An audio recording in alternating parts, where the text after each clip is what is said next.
열왕기상 9장 1절.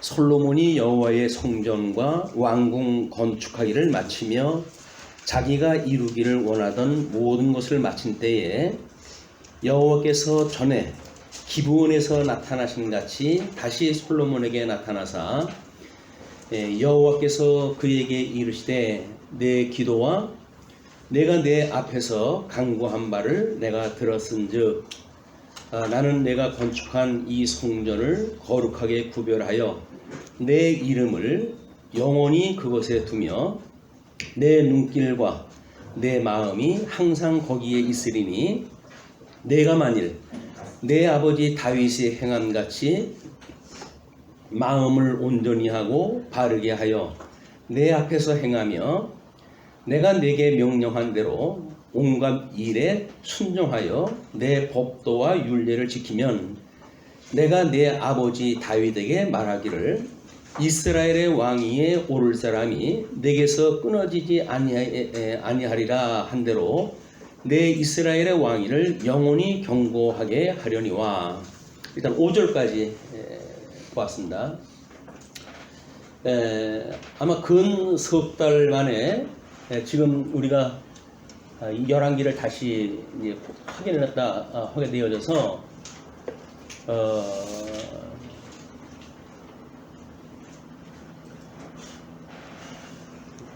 지금 그 내용을 주보를 통해 가지고 한번 보시게 되면 일부는 양대언약 섭리사역으로 해가지고 창세기 1장 1절로 11장까지로 잡혀져 있고 2부가 선민, 하나님의 선민국가 섭리사역으로 이렇게 잡아놨습니다. 그래서 창세기 12장에서부터 에스더로 되어져 있기 때문에 그것을 제1장에서는 언약자손 양대언약 섭리다고 해가지고 창세기 12장에서부터 신명기까지 모세오경 전반에 대한 이야기입니다.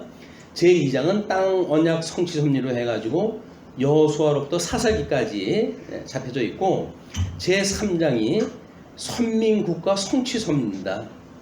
그래서 선민국가 성취 섭리라고 하는 그 이야기는 우리 모세오경을 통해 가지고 언약되어진 것을 가나안 이후에 땅 언약 성취가 되어지고 그다음에 선민국가를 통해 가지고 이걸 성취되어지는 것을 이제 보아지는 겁니다. 그래서 하나님께서 우리한테 선민국가 성취 섭리를 룻기로부터 에스더로 되어져 있어요. 룻기로부터 에스더서까지 되어져 있는데 거기를 1절로 해서는 창건, 룻기로부터 사무엘로 해가지고 사무엘 상하로 해가지고 창건의 역사를 이렇게 보았습니다. 선민국가에 대한 창건, 그 다음에 열왕기를 중심으로 해가지고 궁국, 그 다음에 역대기 중심으로 해가지고 이제 유수, 그 다음에 에스라 느헤미야 에스더서까지 해가지고 회복. 이거를 우리는 역사를 통한 이야기로 이해를 한 거죠. 왜냐하면 이 모든 언약은 구약에 대한 이 언약은 신약을 통해 가지고 성취 사건으로 되어지기 때문에 이 신약 성경에서 어떻게 이루어진가에 대한 모형입니다. 모형적이고 예표적이고 또 그림자적인 거여서 그냥 뭐 역사 이야기예요. 역사 이야기. 그런데 하나님께서 단순히 역사 이야기를 우리한테 계시하신 것이 아니죠. 이거는 우리 오실 그 메시아에 대한 예수님의 강탄, 예수 그리스도의 그 고난, 예수 그리스도의 죽으심, 예수 그리스도의 부활이라고 하는 예수 그리스도의 지상사역에 대한 이거를 지금 역사의 방식을 통해 가지고 언약을 했다는 거예요. 이 언약이 그냥 역사의 이야기를 듣고 우리가 여기서 메시아를 발견하지 못한다고 한다면 단순히 이스라엘 역사입니다. 이스라엘 역사이기 때문에 역사에서 어떤 교훈을 얻는 것은 뭐 복음을 막론하고 동서양을 막론하고 역사에서 우리는 교훈을 얻는다 이렇게 이야기를 하죠. 교훈을 얻기 위한 것이 아니라 이거는 하나님의 영광 계시란 말이에요. 우리 하나님의 영광을 계시하시는 거기 때문에 영광 계시로서의 그 의미가 무엇인가를 찾아내는 것이 우리 이제 메타 성경 신학에서 이야기하고 있는 통섭의 여정입니다. 그래서 우리 내용 중심으로 해가지고 이제 뭐 이런 역사의 성경의 내용이라고 한다면 이것이 예수 그리스도를 통해서 이루어지는 어떻게 보면 교리적인 문제일 수도 있죠. 이 교리적인 문제를 우리가 어떻게 찾아내는가, 또 이거는 역사적 의미는 과연 무엇인가, 그냥 단순 반복되어지는 나열의 역사인가, 아니면 어떤 역사적 의미를 가지고 지금 이거를 설명했는가, 이제 이런 맥락으로 우리가 구분이 되어져 있거든요. 그래서 이거를 다 묶어서 우리가 해석하는 것을 통섭이라고 이렇게 개념을 정리한 거예요. 오늘 통섭을 어떻게 하게 되어지는데, 물론 이 세 가지에 대한 뭐 우리 내용 중심, 뭐 우리 문자적 해석, 역사적 해석, 신학적 해석, 그리고 여기에서 실천 신학적인 해석이라고 한다면 이것이 어떻게 머리 대신 예수 그리스도께서 성도로 하여금 깨달아 알고 믿어 하나님을 경외하게 하는 데까지 하나님께 하시는가. 하나님의 영광 계시기 때문에 하나님께서 이 일을 다 하시는 거예요. 우리는 성도는 이 영광을 보고 하나님의 이 능력을 찬송하는 것, 찬양하는 것, 그게 인생의 본분이라고 그랬단 말이에요. 인생의 본분은 하나님의 이런 영광을 보고 이 영화로움을 우리가 인정을 하고, 그리고 이 일로 인하여 우리가 늘 기쁘게 생각하는 것, 이것이 성도의 이제 본분이기 때문에 하나님의 영광 계시를 이해하지 못하면 여기서 인간의 차원으로 해가지고 뭐 이렇게 충성하시게 되면 우리한테 복을 주시고 불순종으로 하면 멸망, 이제 이렇게 벌을 주시는 이런 어떤 통속적인 개념으로 해가지고 신학을 이해할 수밖에 없어요. 근데 하나님은 우리 인간을 가지고 그런 거 하시는 분이 아닙니다. 그걸 머리가 짧은 인간의 생각으로 이걸 만들어냈기 때문에 마치 그렇게 읽어내는 거지, 성경은 하나님의 영광 계시기 때문에 우리 이런 역사를 중심으로 해가지고 하나님의 5대 속성을 믿음의 선배들은 노래를 갖다 했고, 그리고 이 역사 말기에 있는 선지서의 이런 사실을 통해 가지고 하나님이 과연 존재하시는가, 이 존재에 대한 문제예요. 신의 속성에 대한 문제, 이거는 신의 사역에 대한 문제거든요. 하나님이 이런 일을 갖다 하시는데 이런 일을 하시는 걸 통해 가지고 믿음의 선배들은 속성을 여기서 발견을 갖다 해냈어요. 그리고 우리가 시가서의 내용으로 이렇게 이해를 한 겁니다. 시가서에서 5대 속성을 이야기를 하고, 뿐만 아니라 선지서에서는 하나님이 약속했던 나라가 다 이렇게 멸망되어지는 것 같고 마치 이렇게 되어지는데 과연 하나님이 살아계신 것이 맞는가?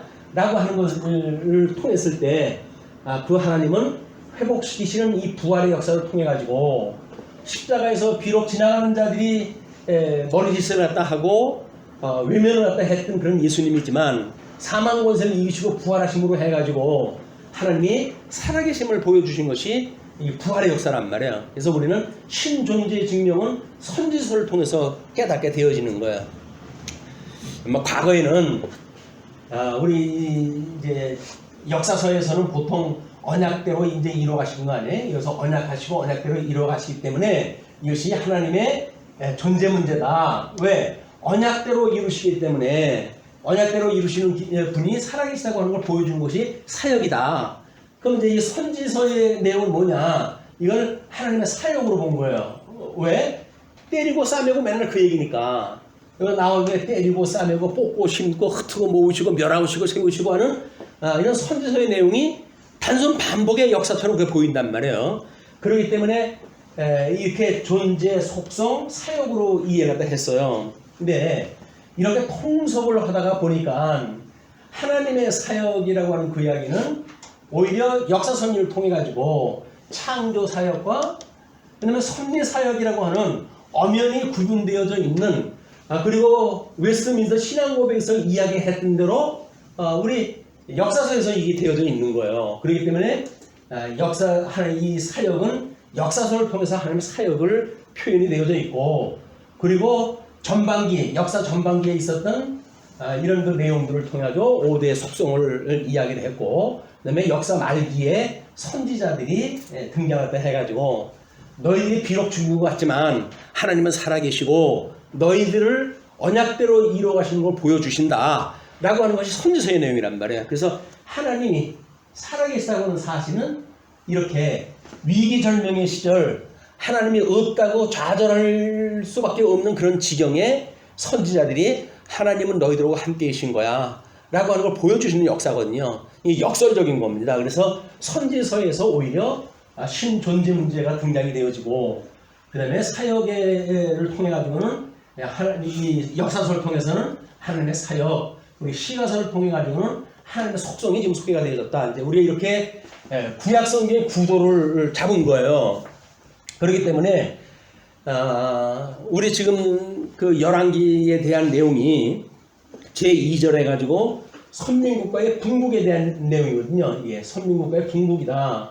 근데 역사서의 내용을 보게 되면 열왕기나 역대기나 큰 구분이 없어요. 이게. 그래서 성경학자들은 열왕기 기록에 빠진 거를 보충한 것이 역대기다 이렇게 설명을 하거든요. 근데 하나님께서 성령에 감동을 주시고 그래서 성경을 기록하게 하셨다고 한다면 빠뜨린 것도 이상하고 그걸 보충하기 위해서 또 대론 색을 하나 썼다는 것도 이상하죠. 이거는 하나님의 절대적인 의도에 의해 진행되어진 거고 1.1핵이라도 더하거나 감할 수 없는 완전 무결한 성경이 뭐 기록이 누락됐거나 그걸 보충시키거나 이런 식으로 설명하는 것은 하나님 이 영광에 대한 우리가 그를 만우리 여기는 그 까닭이다. 하나님을 얼마나 우습게 보면 하나님의 오류투성의 하나님을 이해를 하겠어요. 그렇지는 않습니다. 하나님은 무한 성경을 통해 가지고 하나님의 영광을 계시하시기 때문에 영광의 본체가 되신 우리 하나님 아니에요? 성부 하나님. 이분께서 성자 하나님을 광채로 보내주셨단 말이에요. 그렇기 때문에 본체는 너희가 나를 보았은즉 아버지를 보았다 이렇게 이야기를 하는 것은 영광의 본체에 대한 걸 그대로 광채로 드러났기 때문에 그러는 거거든요. 근데 이거는 구조가 바뀔 수가 없어요. 영광의 광채로 오신 분이기 때문에. 물론 이제 예수님께서는 영광의 광채로 오셔가지고 부활하시면서 이 성령을 약속을 하시죠. 그래가지고 성령이 오시게 되면 너희들이 권능을 입고 어떻게 하나님의 나라의 백성으로 살아가는지를 증거하는 역사란 말이에요. 그래서 성부 하나님과 성자 하나님과 성령 하나님의 삼일체론적인 성령 구도를 우리가 확보했다 하고 있기 때문에 사도신경에 뭐 우리의 성부 하나님을 믿사오며 독생자 예수 그리스도를 믿사오며 그다음에 성령을 믿사오니 라고 했던 것이 삼일체 하나님에 대한 이론이라는 겁니다. 자, 그러면 이제 선민국가의 분국의 역사가 열왕기 상하로 되어져 있는데 일단 선민국가의 분국 배경을 먼저 이제 넣어요. 분국 배경이라는 것이 선민국가의 분국이기 때문에 이 분국이라고 한다면 제일 먼저 배경이 뭐냐 라는 걸 이야기를 하는데 이 배경이 그 한쪽 가로 일본어로 해가지고 솔로몬 지혜자인데 솔로몬의 왕권 수립을 먼저 주십니다. 왕권을 주셔요. 이 왕권 수립을 어떻게 해야 우리 사무엘에서 소개했던 다윗의 왕국에 창건되어진 것이 지금 우리 다윗을 통해 가지고 이것이 솔로몬에게 연결이 되어지고 솔로몬을 통해 왕권 수립을 허물어 해가지고 제2기가 시작되어지는 거예요. 사무엘에서 등장되었던 인물이 다윗이 주인공이라고 한다면 지금 이 배경에서는 우리 솔로몬이 중심으로 해가지고 이 왕권의 수립에 대한 문제를 설명하다 해갑니다. 그렇기 때문에 지금 우리가 보고 있는 내용이 솔로몬 그 수립의 결과가 이미 이제 한쪽 가로 3번이에요. 1번은 수립, 2번은 성전 건축, 3번은 왕권 수립의 결과. 그 결과에서 양쪽 가로 1번이 솔로몬 왕의 외교 정책으로 이렇게 나옵니다. 그러면 솔로몬에게 하나님이 언약을 하셨고 이 언약의 성격이 다윗에게 주어졌던 언약의 성격하고 다르다는 거예요. 왜냐하면 다윗에게 주어졌던 그 내용은 우리 사무엘서 7장 14절로 16절 보시게 되면 다른 사람들이 나에게 불순종해가지고 망하게 했던 것과는 달리 막 그 이야기는 우리 다윗을 이제 세우기 전엔 사울이라고 하는 왕을 세워가지고 왕권을 빼고 그러지 않았어요? 불순종으로 인해가지고 왕권을 뺏었는데 그거와는 달리 그 이야기입니다. 그래서 끝까지 왕권을 하나님께서 주시겠다는 거거든요. 그래서 조건이 없어요. 내가 충성하냐 불충성하냐라고는 조건 없는 언약이 되어져요. 근데 이 솔로몬한테 와가지고는 지금 우리가 본문 읽었던 대로 1절로부터 5절까지가 순종시 다윗의 위를 경고케 하실 기도응답이고 6절로부터 9절까지는 불순종시 멸망케 하실 기도의 응답이에요. 자, 그러니까 이 언약은 이 조건 언약으로 해가지고 순종하는가 또는 불순종하는가 이걸 중심으로 해가지고 지금 언약이 제시가 되어지는 거예요. 하나님께서 나라를 잘 세우고 그냥 말 잘 들으면 나라를 완성시키려고 한다면 여기서 이런 유수라든지 뭐 이런 과정을 밟을 필요가 없습니다. 하나님께서는 필수적으로 이 코스를 갖다 있는 것은 하나님의 영광이 영광되기 위하여 또는 우리들이 여기서 예수 그리스도의 그런 영광을 보고 은혜를 입은 자들은 은혜가 은혜되게 하기 위하여 하나님이 이런 역사를 해가시는 거예요.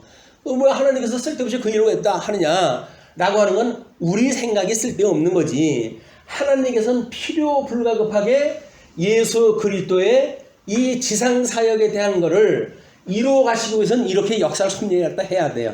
그리고 이것이 언약이 돼야 되는 겁니다.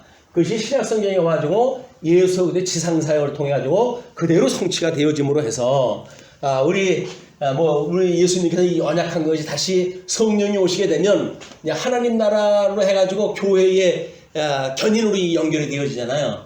교회에서는 사역 우리 전도 서신이라고 하는 여행 서신이라고도 이렇게 되어 있어요. 여행 서신 이걸 통해 가지고 사역을 통해 가지고 주님의 몸된 교회를 견인하신다라고 하는 원리까지 복음서에서 언약이 서신서를 통해서 그대로 이루어지는 거예요.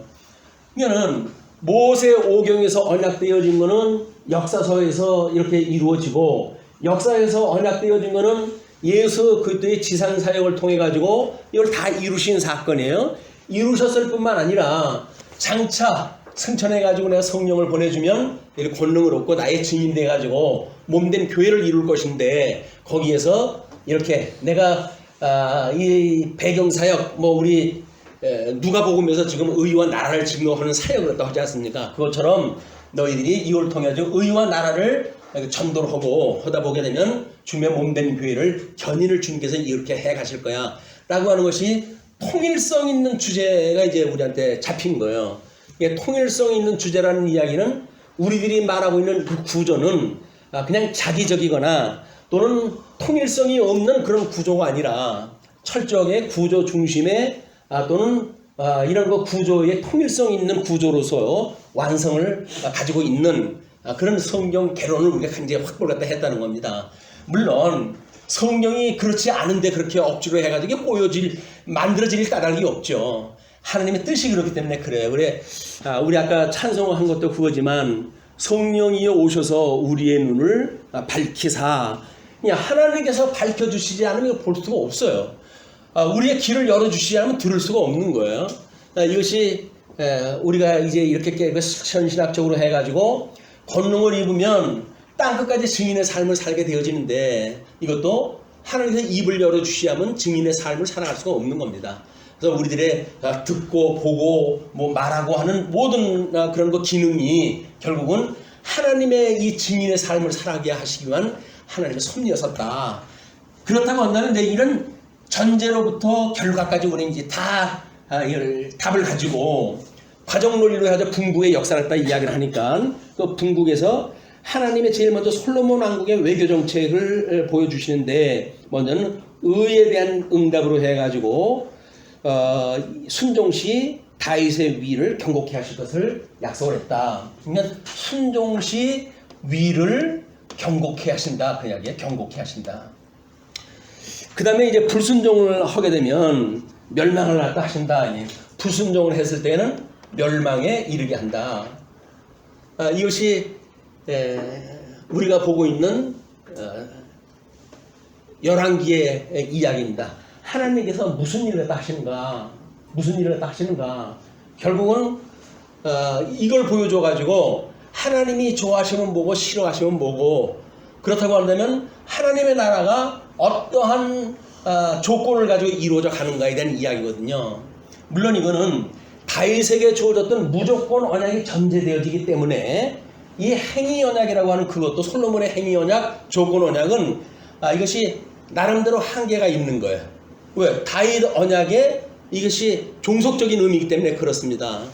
그래서 우리가 예수님에 대한 것을 혈통적으로는 다윗의 자손으로 오셨고, 이렇게 예수님이 혈통적으로는 다윗의 자손으로 오셨고, 성결의 영으로는 이 사망 가운데서 부활하심으로 하나님의 아들로 인정되었느니라, 이렇게 이야기를 하잖아요.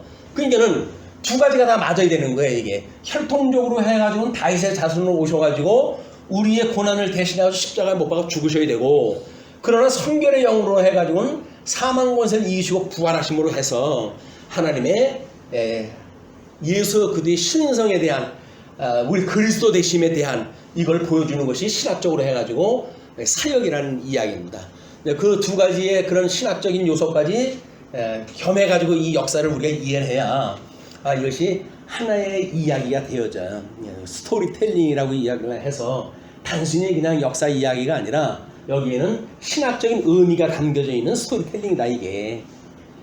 이렇게 이제 보시게 되면 이제 우리 그 한쪽 가로 양쪽 가로 1번에서 동그라미 1번 하나님의 의에 대한 응답을 이제 확인을 해 나갈 수가 있을 거예요. 9장 1절로부터 본문 읽은 대로 내가 내 아버지 다윗에게 말하기를 이스라엘의 왕위에 오를 사람이 내게서 끊어지지 아니하리라 한 대로, 요거는 다윗에게 주어졌던 무조건 언약이 그대로 계승되어지게끔 해주려니와, 만일 너희나 너희의 자손이 아주 돌아서서 나를 따르지 아니하며 내가 너희 앞에 둔 나의 계명과 법도를 지키지 아니하고 가서 다른 신을 섬겨 그것을 경배하면 내가 이스라엘을 내가 그들에게 준 땅에서 끊어버릴 것이요, 내 이름을 위하여 내가 거룩하게 구별한 이 성전이라도 내 앞에서 던져버리니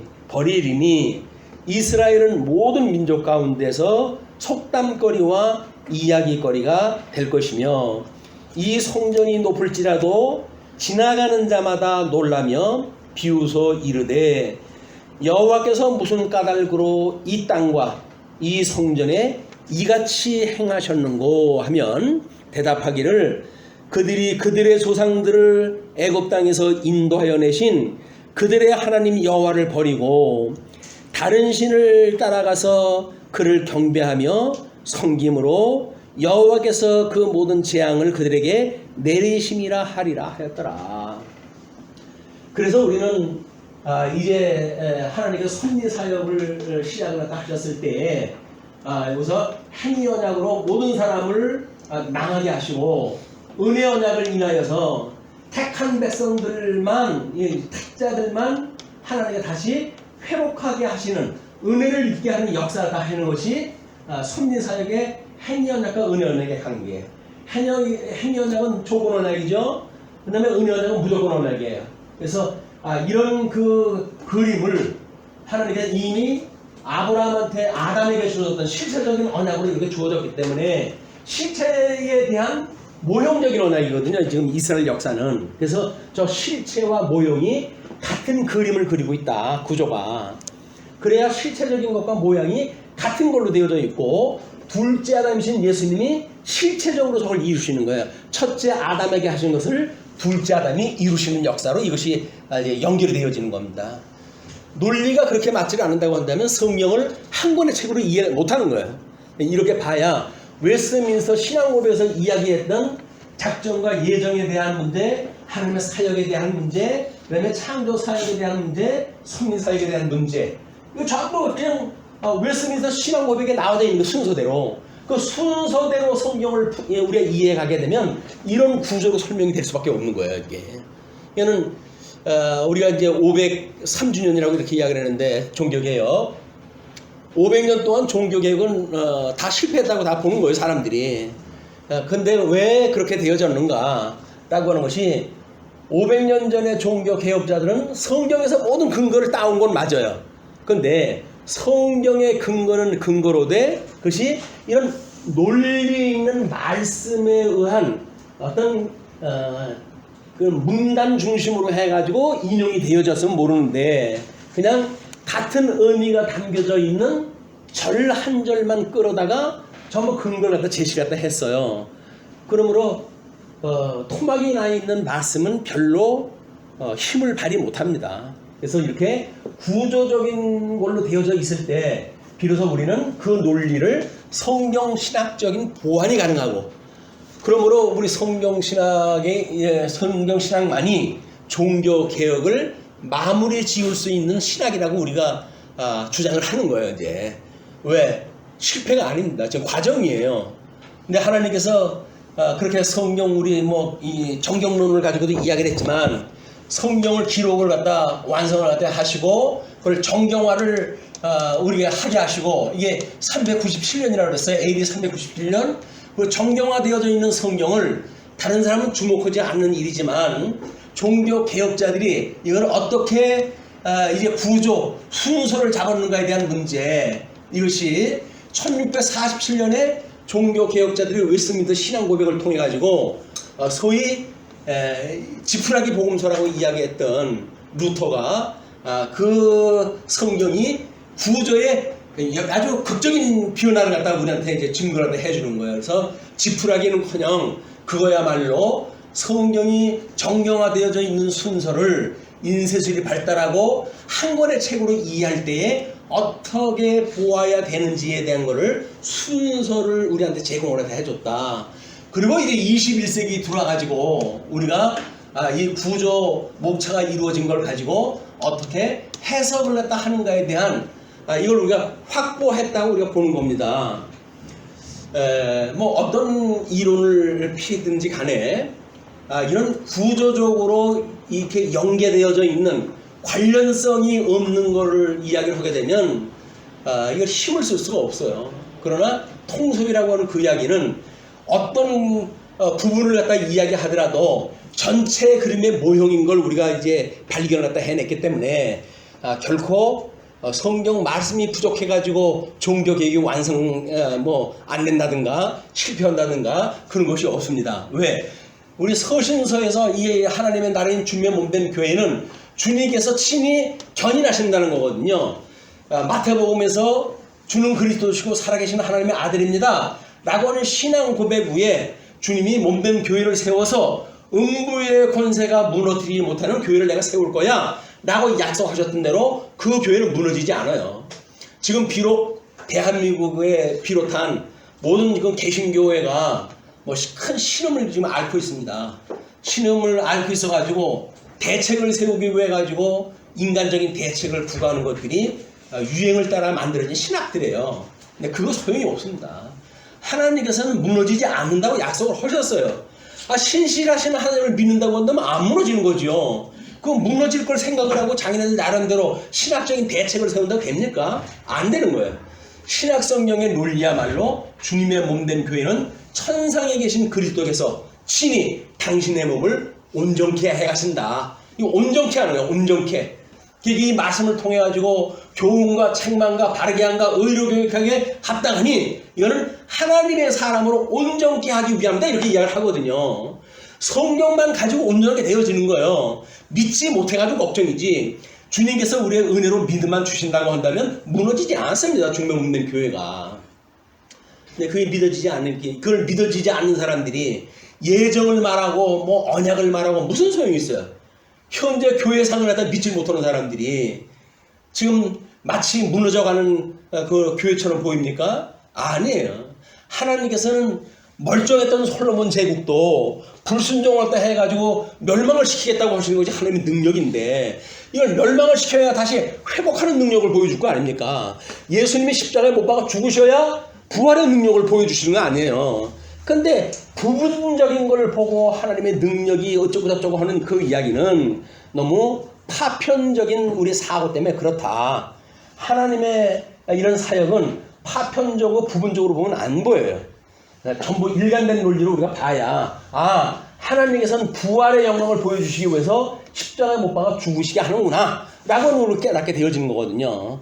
그래서 우리가 감히 예수님과 더불어 죽었기 때문에 주님의 부활을 본받아 나도 새 생명 우리를 얻어서 주님 오시는 그날 내가 주님을 맞이하러 올라간다고 하는 부활의 능력을 가지고 믿고 살아가는 거예요. 아무리 세상이 지금 힘들고 어렵다고 하더라도 주님이 오시는 날 그 주님을 우리는 맞이하러 올라간다는 이야기거든요. 그 부활 예수님의 그 다시 오시마 하는 약속도 부활의 능력도 믿는 사람들만이 가능한 거예요. 예수님과 함께 죽었다고 하는 사람들이 얼마나 못 믿어지면 내가 죽었다고 그러는데 이거 부도로 처리해야 되겠다. 내가 이걸 뭔가 이거 새로운 역사를 써야지 주님한테 맡겨놨다는 아무것도 안 되겠다 라고 말하는 걸 인본주의예요. 인본주의. 인간들이 생각하는 거지 하나님께서는 신실하신 하나님이 언약하신 대로 만사를 이루어 가신다. 이렇게 보셔야 이제 우리 이야기했던 1절로부터 9절까지 그 내용이 이제 보여요. 그 보형은 뭡니까? 바로 이런 조건을 중심으로 해가지고 역사를 섭리해 가신다는 이야기예요. 다윗에게는 무조건적인 언약을 줘가지고 너 위는 끊어지지 않아 라고 하는 걸 이제 먼저 주시고 그런 뒤에 10절로부터 동그라미 2번입니다. 히람과 그다음에 시바와 거래를 갖다 해야 이제 무역에 대한 이야기인데 하나님이 솔로몬으로 하여금 융성케 되게 하시는 방법 일단 부하게 하셔야 돼요. 있는 대로 해가지고 그냥 해상의 모든 그 패권을 갖다 장악을 하게 하시고 무역업에 대한 거를 승리케 하시고 조선 사업을 갖다 봉창케 하시고 이래가지고 그 경제를 번성케 해가시는 일이 10절로 14절에 이렇게 소개가 되어집니다.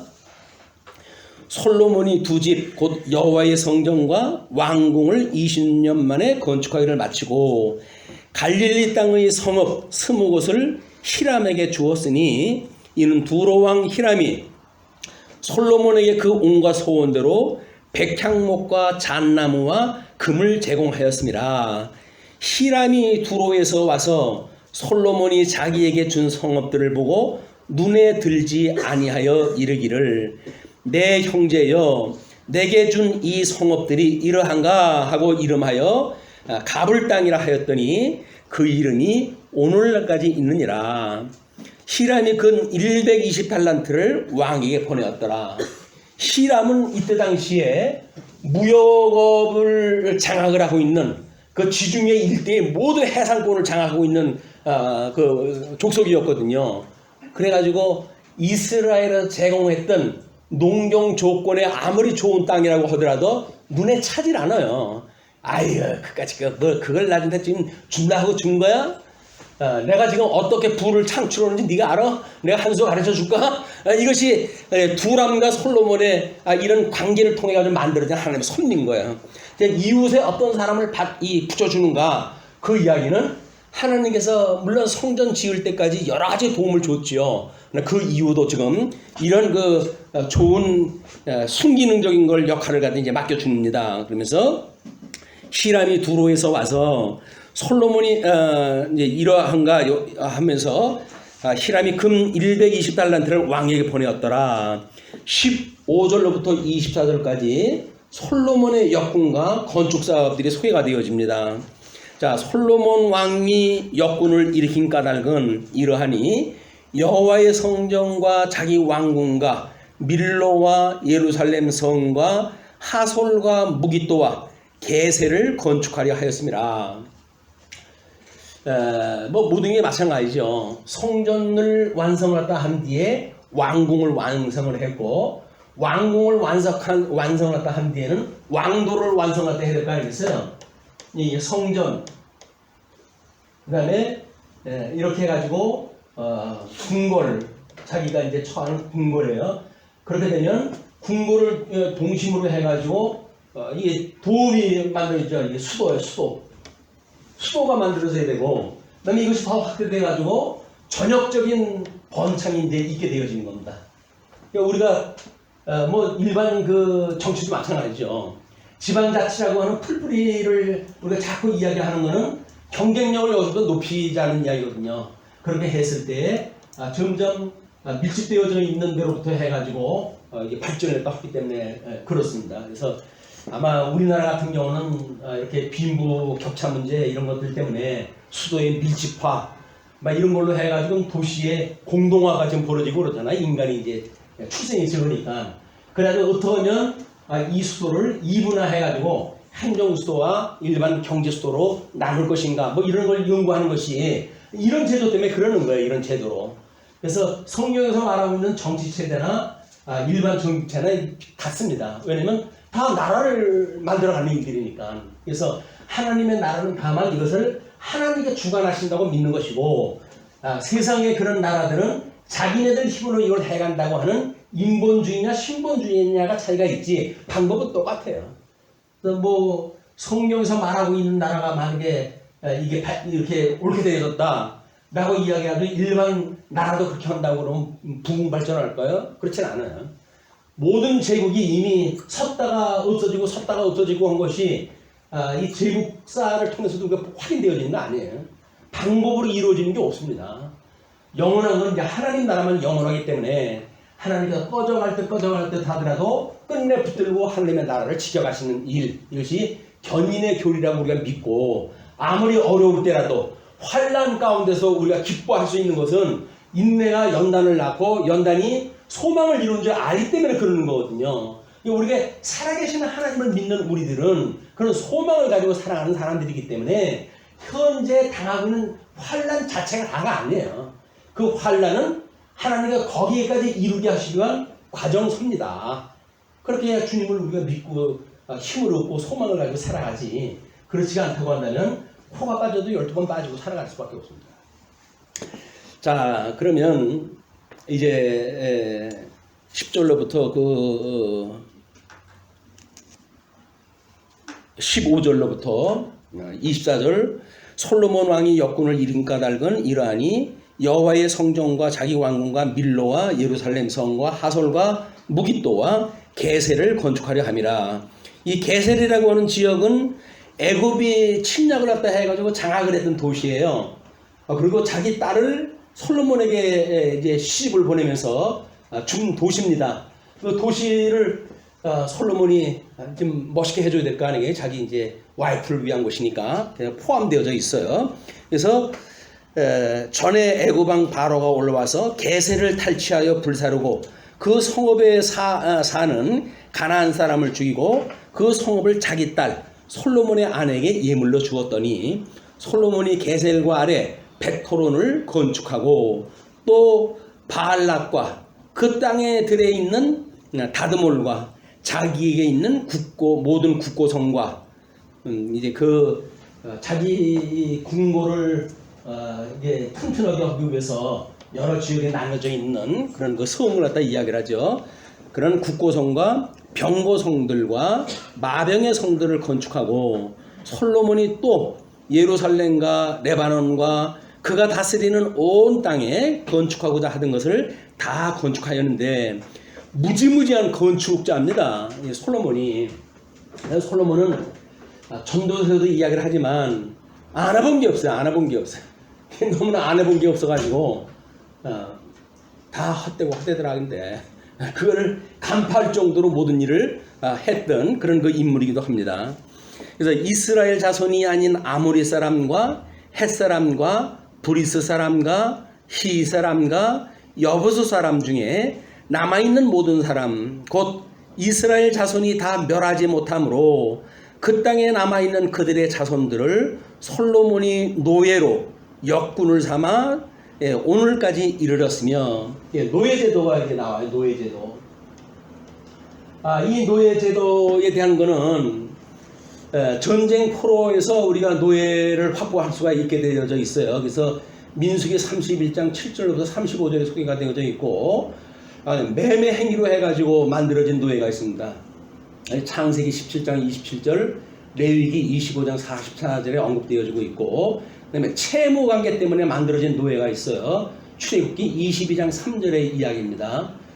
이거는 우리 카페에 열왕기의 그 난에 올려져 있으니까 참고로 해보셨으면 좋겠어요.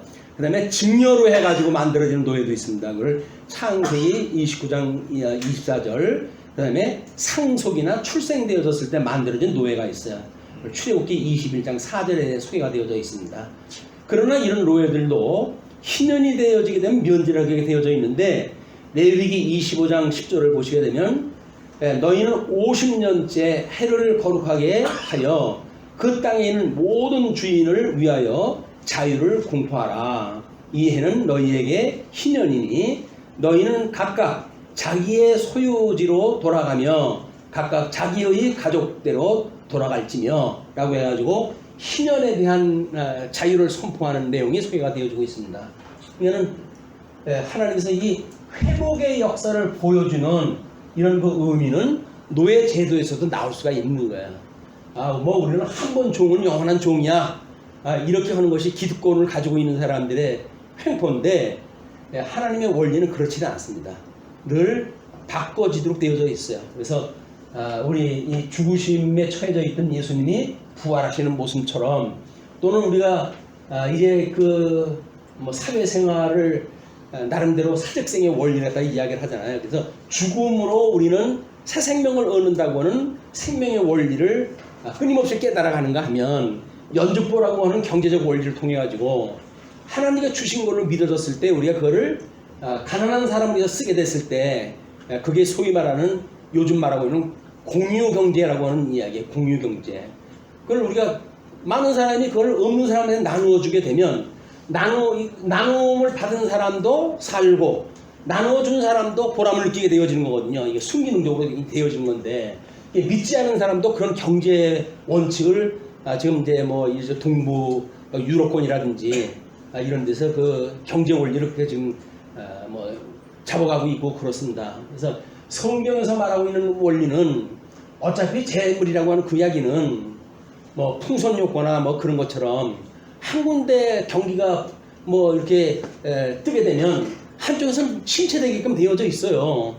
돈이 돌아가고 그러는 건데, 그걸 안다고 한다면 유효했을 때 우리가 가난한 자를 위해서 사용하게 되고, 그렇게 사용을 하게 됐을 때 보람으로 느꼈던 그 일이 언젠간 돌아서 나에게 도움이 되어진다. 뭐 세제로 해가지고 혜택이 된다든가 여러 가지 그런 그 방법이 있을 수 있겠죠.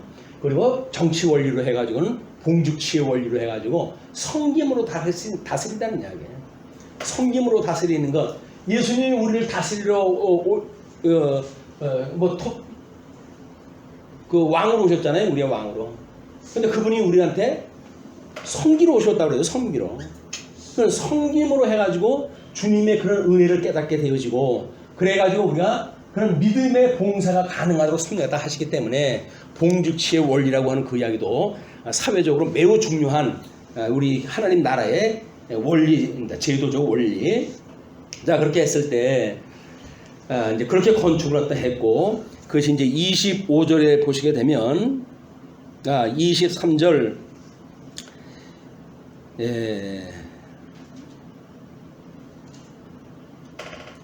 다만 22절, 다만 이스라엘 자손은 솔로몬이 노예를 삼지 아니하였으니 그들은 군사와 그 신하와 고관과 대장이며 병거와 마병의 지휘관이 됨이었더라. 이런 그 문제는 천년왕국이 됐을 때 과연 우리가 누구를 다스리는가에 대한 문제죠. 그러면 언약 자손이 주님의 몸된 교회의 성도를 그렇게 다스리고 그러는 것이 아니에요. 우리는 그리스도의 신령한 통치를 받고, 그 다음에 주님의 몸된 교회의 성도들은 하나님을 믿지 않는 모든 이 불신자들을 통치하고 다스리는 일이기 때문에 자기 언약 자손들을 종으로 주는 일이 없다. 이제 그 이야기에다 설명을 하는 거죠. 그리고 23절, 솔로몬에게 일을 감독하는 우두머리 550명이 있어서 일하는 백성을 다스렸더라. 뭐 그 사역이 많으니까 지도자들도 많이 세워진 거죠. 그리고 바로의 딸이 다윗성에서부터 올라와 솔로몬이 그를 위하여 건축한 궁에 이를 때에 솔로몬이 밀로를 건축하였더라. 그래서 자기 부인이 이제 입궁하는 데까지 그걸 배려를 갖다 하고 사업을 피는 이런 그 모습을 볼 수가 있습니다. 25절에 솔로몬이 여호와를 위하여 쌓은 제단 위에 해마다 3번씩 번제와 감사의 제물을 드리고 또 여호와의 앞에 있는 제단에 분향하니라. 이에 성전 짓는 일을 마치니라. 첫 번째, 우리가 지금 그 9장 1절에서 이야기했던 것처럼 솔로몬이 여호와의 성전과 왕궁 건축하기를 마치며 자기가 이루기를 원했던 모든 것을 마친 때에 여호와께서 전에 기브온에서 나타나신 같이 이렇게 이야기했어요. 그 기브온이 성전을 완성을 했다 했을 때 솔로몬이 기도를 갖다 했던 그때에 나타나신 여호와입니다. 그때 솔로몬이 뭐라 그랬어요? 설사 열국에 흩어진다 할지라도 대적에 멸망당한다 할지라도 불순종하여 우리가 하나님 앞에 버림받아진다 할지라도 마음을 다하고 뜻을 다하여 이 성전을 향하여 기도하게 되면 주님께서 그들을 돌아오게 하여 주옵소서라고 하는 것이 이미 성전 그 완성 기도를 갖다 했을 때 이 기도를 갖다 한 거예요. 그걸 가지고 25절에 해마다 쌓은 제단 위에 3번씩 번제 감사의 제물을 드리고 옆에 있는 제단의 분향을 갖다 하는데 이에 성전 짓는 일을 마치냐 이렇게 이야기를 해요. 성전 짓는 일이 마친 거가 2번 언급이 되어집니다. 한 번은 이제 외부적인 성전을 다 짓고 이렇게 했을 때 성전 지기를 다 마쳤더라 이렇게 하고 내부 구조 내부의 그런 그 기물 그거를 이야기했을 때 또 성전이 완성되었다는 게 기도를 갖다 했어요. 그리고 거기에서 3년 제사를 갖다 끊임없이 드리면서 완성이 비로소 됐다 이렇게 이야기를 합니다. 그냥 성전의 어떤 외관적인 건축으로 해가지고 끝난 것이 아니라 거기에 내부 기물 그것이 완성되어진 것도 완성. 여기서 실질적인 하나님 앞에 드렸던 제사의 행위가 완성되어진 것도 완성으로 보여진다. 또는 다 이루었다든지 다 섰다든지 이런 개념이 아니에요. 성경에 보게 되면 끊임없이 하나님께서는 그걸 이루어 가시는 걸 보여주신다고 우리들한테. 자, 그리고 이제 26절로 28절 솔로몬의 해상구역이 소개가 되어집니다. 솔로몬 왕이 에돔 땅 홍해 물가에 엘로 근처 에스온 게벨에서 요는 이제 우리 바로 해변가예요. 해변가. 뭐 어떤 사람들은 이쪽 해역으로 해가지고 출애굽이 이루어졌다고 보는 사람들이 있어요. 이제 거기가 배를 짓고 뭐 이런 관리하기 좋은 그런 땅 구조 때문에 그런 것 같습니다. 그래서 배들을 지은지라 히람이 자기 종 곧 바다에 익숙한 사공들을 솔로몬의 종과 함께 그 배로 보내 그들이 오빌에 이르러 거기서 금 420달란트를 얻고 솔로몬 왕에게로 가져왔더라. 조력자들이 사방에서 몰려드는 거예요. 뭐 시바의 여왕에 대한 문제가 10장 1절부터 소개가 되잖아요. 그래서 13절까지가 본론인데요. 솔로몬을 방문한 스바 여왕이 소개가 됩니다. 스바의 여왕이 여호와의 이름으로 말미암은 솔로몬의 명성을 듣고 와서 어려운 문제로 그를 시험하고자 하여 예루살렘에 이르니 수행하는 자가 심히 많고 향품과 심히 많은 금은 보석을 낙타에 실었더라.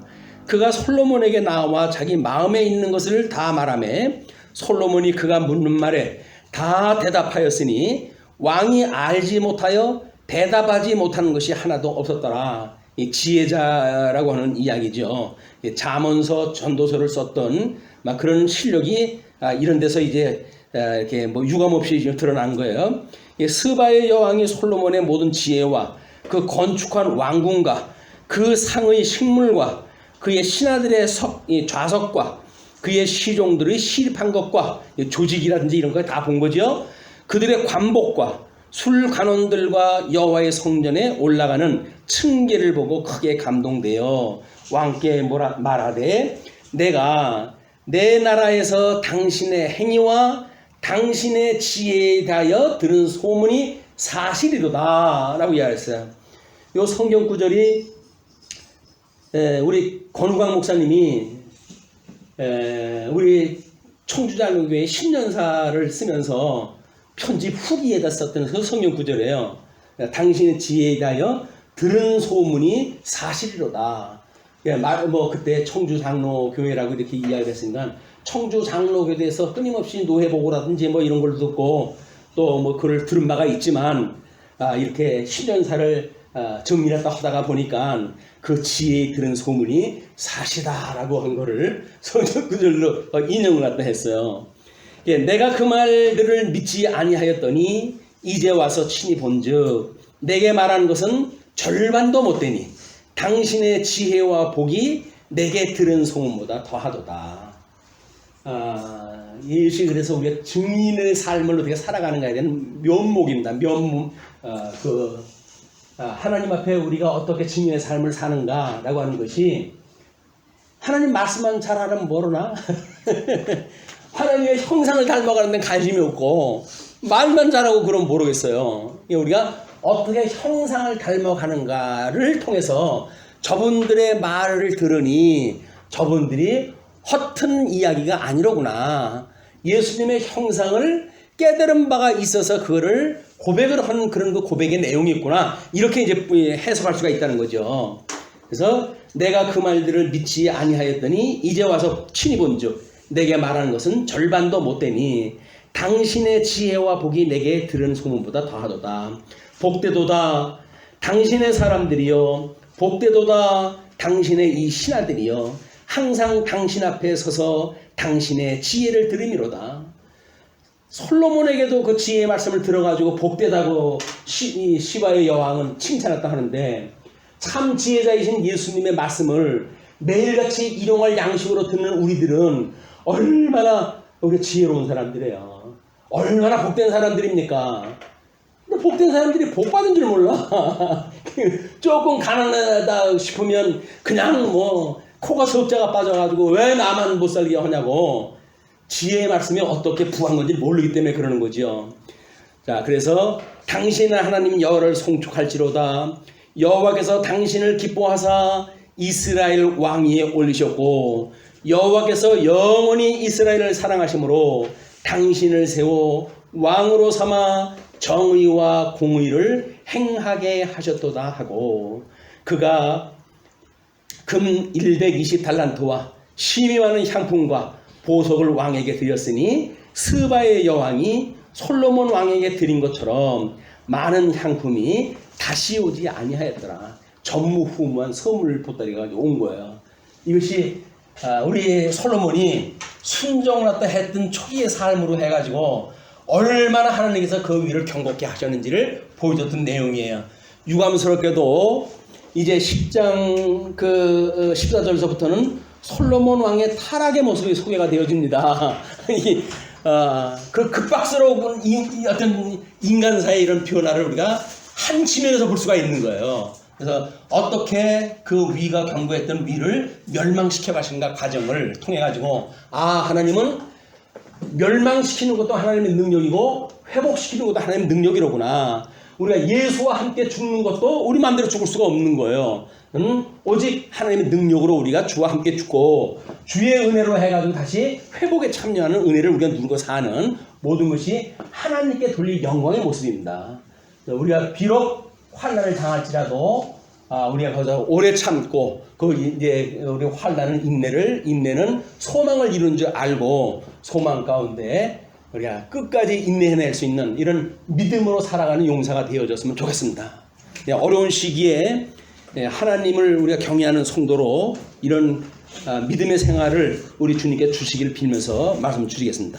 기도하시죠.